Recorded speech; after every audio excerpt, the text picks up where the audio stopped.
In this class we'll deal with performance measurement. Now we're going to separate strategic goals into input and output dimensions. This is a logical thing to do because that's what businesses do. We have inputs into businesses and outputs from business.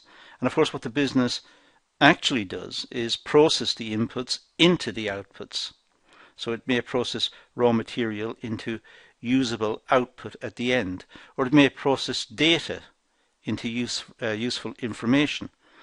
It may provide a service if it's a doctor or a solicitor or an accountant or whoever who provides a service. Then the input, and the input is perhaps a legal case that we want to have examined. We go to see a solicitor.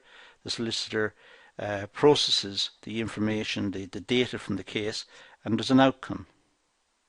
So no matter what business we think about, we have inputs and we have outputs, and we have this transformation of inputs into outputs.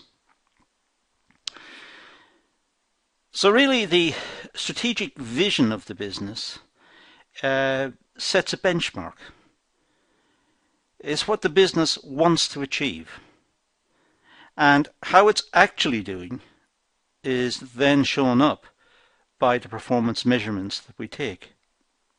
So performance measurement looks at particular parts of the business and tries to measure the performance of that particular part of the business. And then weaknesses can be identified. Certain parts of the business are not working effectively, other parts are doing very well, meeting their requirements. So overall, the road to strategic success, to hit the benchmarks that set out in the strategic strategy for the business, these are facilitated through the use of performance measurements.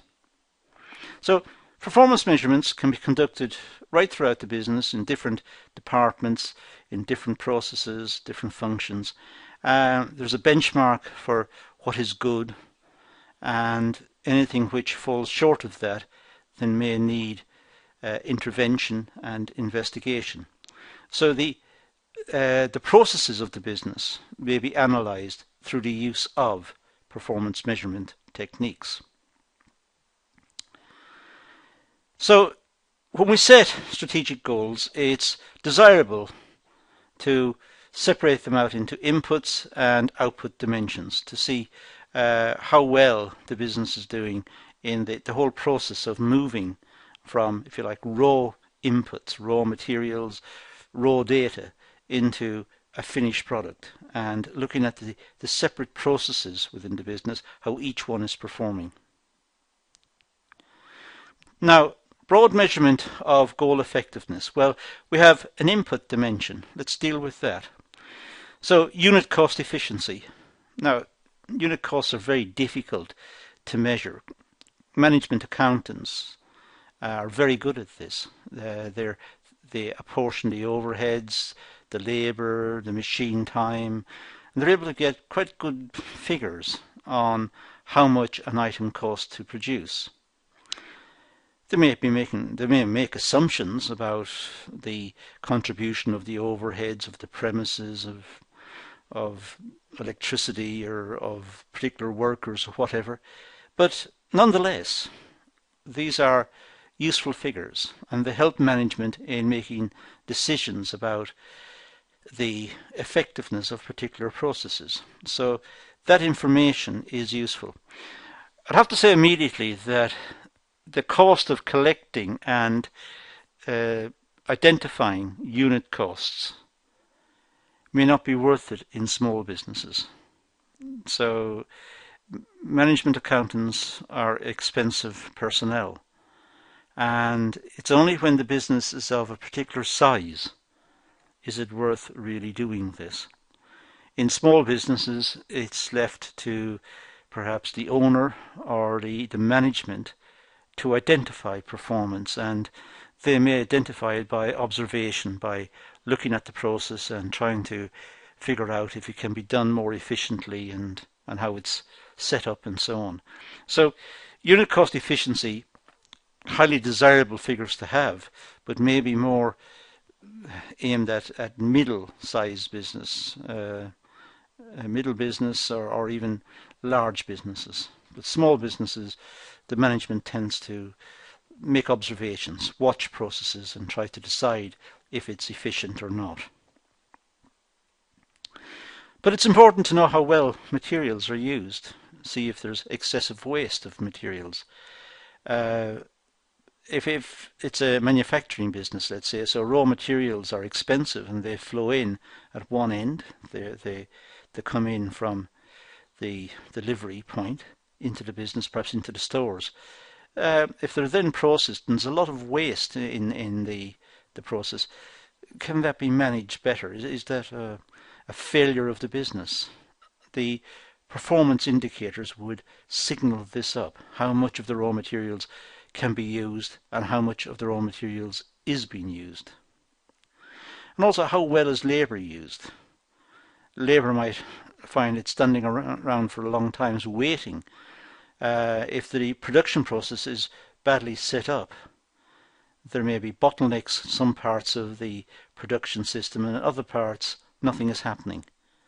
Bad design, bad management. So how well is labour being used?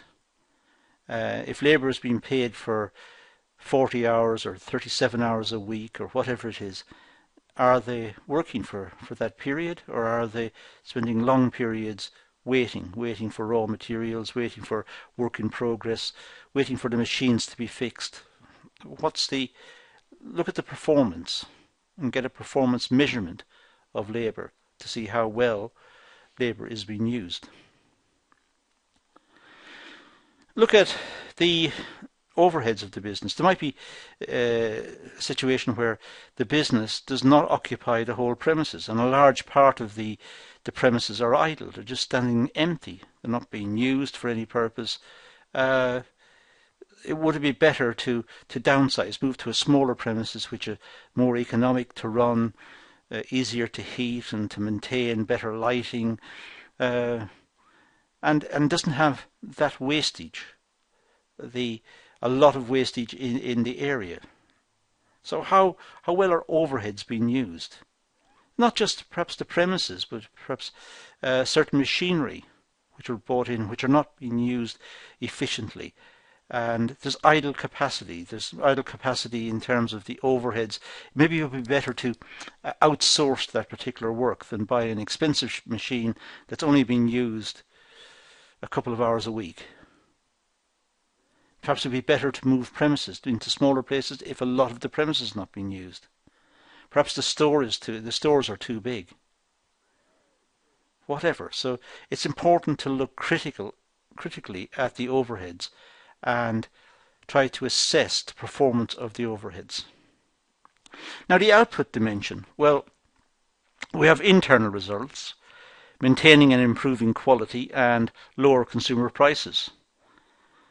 Well, the internal results is trying to improve quality all the time. That's an ongoing exercise, but at least maintaining it. So looking at how well the business is improving quality, have a performance measure for it, and see if it's able to reduce consumer prices, if it's able to work on costs so it can deliver the product more cheaply in the market. And the external results, well, look at financial returns, look at how well the business is doing overall in terms of profitability of the business. Look at the market share of the business, how well it's competing in the marketplace. Has it got a competitive advantage? Is it developing a competitive advantage? What's its reputation in the marketplace, and so on? And how well does it meet current and future demand? Do customers place orders and have to wait a long time, or are the orders serviced very efficiently and very rapidly so that the customers have a good experience? Now, output measures for each goal. Well, outputs are achievements.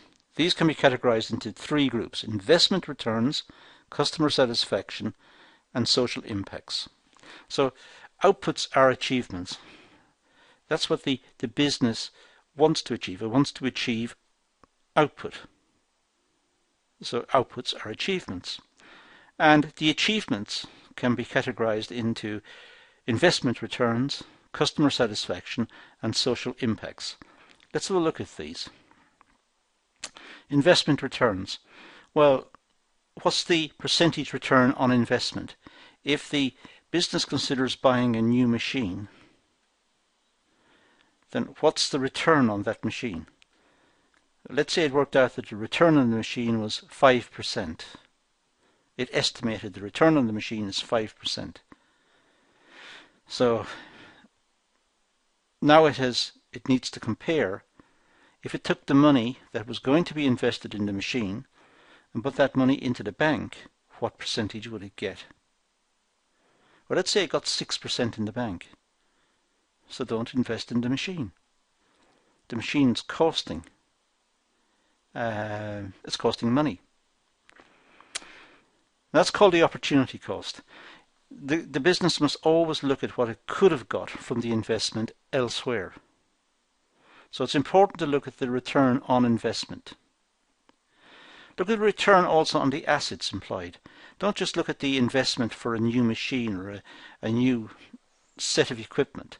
Look at all of the assets of the business and try to work out the return on the assets. If the return on the assets is very low, perhaps the business really ought to liquidate, sell off the assets and put the money in the bank and do something else. If the return on the assets is high, then it's a good business. It's prospering. Look at the profit margin on sales. Look at the costs of making the products and then how much has been sold for, and look at the difference between the two. If the difference is considerable, it's worth continuing. And all of these should increase by a specific percentage change, and they should be accomplished by a specific date. So looking at the returns on investment, the business should be improving. The returns on the investment should be getting better. The returns on the assets should be getting better. The business is becoming more efficient. And the profit margins should be increasing because costs are falling and the product is good quality. It's highly desirable in the marketplace, so it sells at a good price, good profit margin, and an increasing percentage return on the investment, an increasing percentage return on assets. These are desirable, and these should be set out as targets for the business, and performance measurement should be aiming to achieve, setting up routines to achieve the requirements. So the performance indicators should tell the management what they need to do, where they should intervene in the business in order to achieve these increasing percentage changes. And of course it should be met by a specific date. It's pointless saying that we will improve our performance by 5%. Well, is that over the next 10 years or over the next month? It makes a lot of difference. So it's important to accomplish this by a specific date. Market share. Well, look at the percentage market share relative to the competition. Now that may not be easy to calculate because we need to know what the size of the market is, which would have to be estimated. But having estimated it, then the percentage of the market could be calculated. How much of the market is the company supplying? And of course the rest will be supplied by the competitors. So the market share could be calculated or could be estimated. And you should also look at the market share relative to the total market size. Not just the actual market at the moment, but perhaps there is potential in the market for growth. Perhaps the full market is not being tapped. Perhaps companies are only selling to one part of the country. The rest of the country could be tapped as well for sales. So the total market size might be a lot bigger than what is currently supplied. So what's the percentage market share of the total market size? Now these are interesting performance measurements. The market share should be increasing. Well, for a start, if we go back to the financial return section above, the return on the investment should be increasing, the return on the assets employed should be increasing. The business should be becoming more efficient, so that if it's becoming more efficient, then it's perhaps selling the product at a reduced price. It's able to outcompete its competitors. So its market share should be increasing. Customer satisfaction. Rejection rates in the production process. Now these are an indication of how well the business is satisfying customers. If the customers are not happy with the product, they will return the product. So rejection rates is an indication of customer satisfaction. It's not a very clear indication, because a lot of people may be unhappy about the product and not return it or not reject it. So sales returns and rejection rates, these are two big indicators. The difference between rejection rates is that simply the customers reject the product right at the start. They don't want to know the product. They don't like it right from the start. The sales returns is when they've actually bought it and return it because it didn't satisfy their requirements, their needs. So subsequently they reject it. They return it.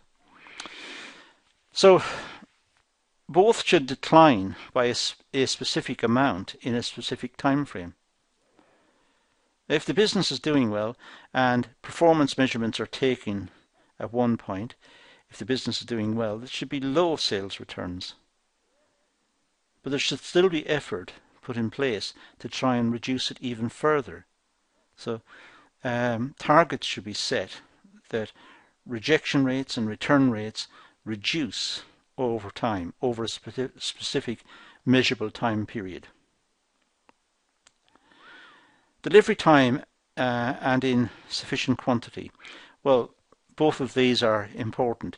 The goods are delivered on time, according to customer requirements, and in sufficient quantity. The customers are satisfied with the quantity they can get. So look at back order and delivery statistics and see how well the business is doing.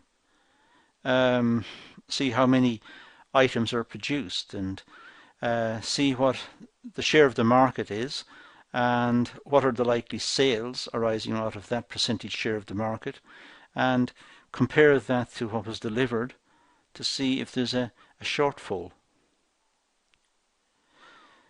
So these should improve over time. Customer prices. Well, look at the retail price by product. The company may know what it sells the product for, sells the product perhaps to warehouses, and the warehouses then supply the retailers. So there are two more layers of profit taking after the product leaves the business.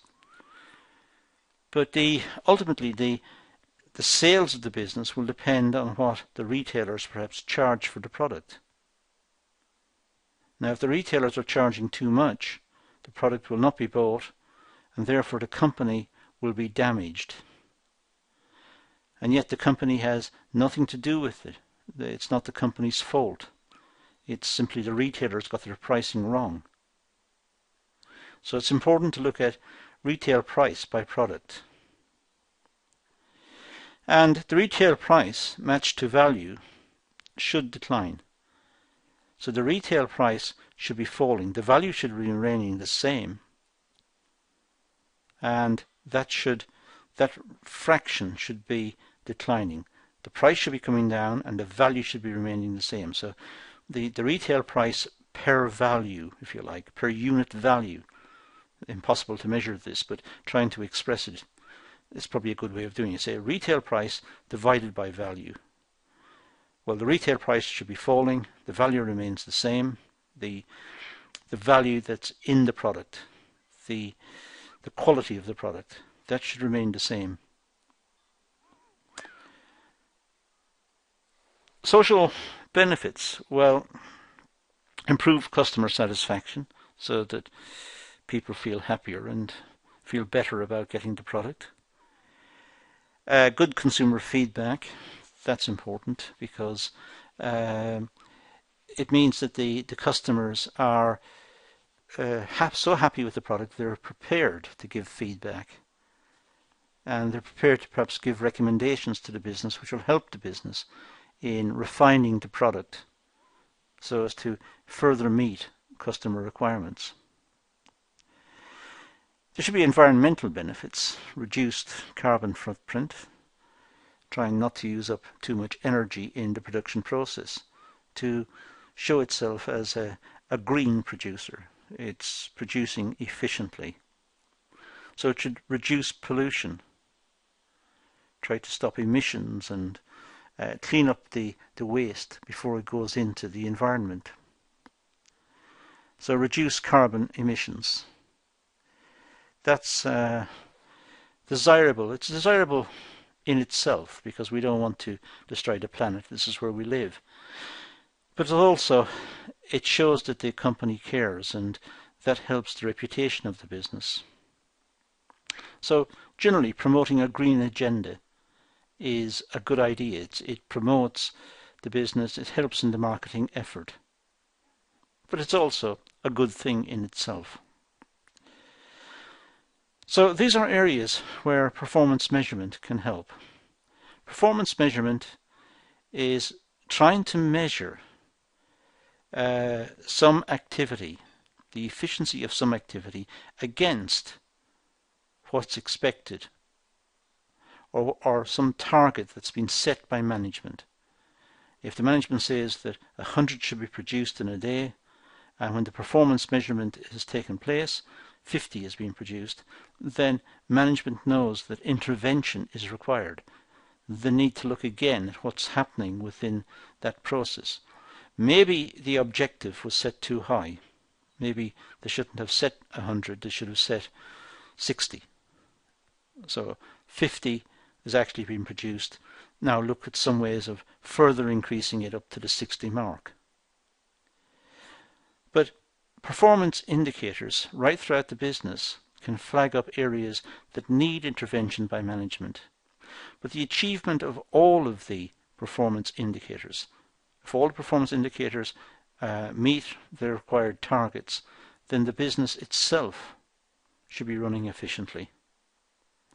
So it's a way of moving from individual processes, individual activities, up to the corporate level, up to the business level, and looking at the efficiency of the business. The efficiency of the business will be good if each of the component parts are running efficiently as well. And that's what performance measurement does. It sees how well they are running and reports back to management its findings, which will trigger investigation, or it may trigger a congratulations to the people who have hit the targets.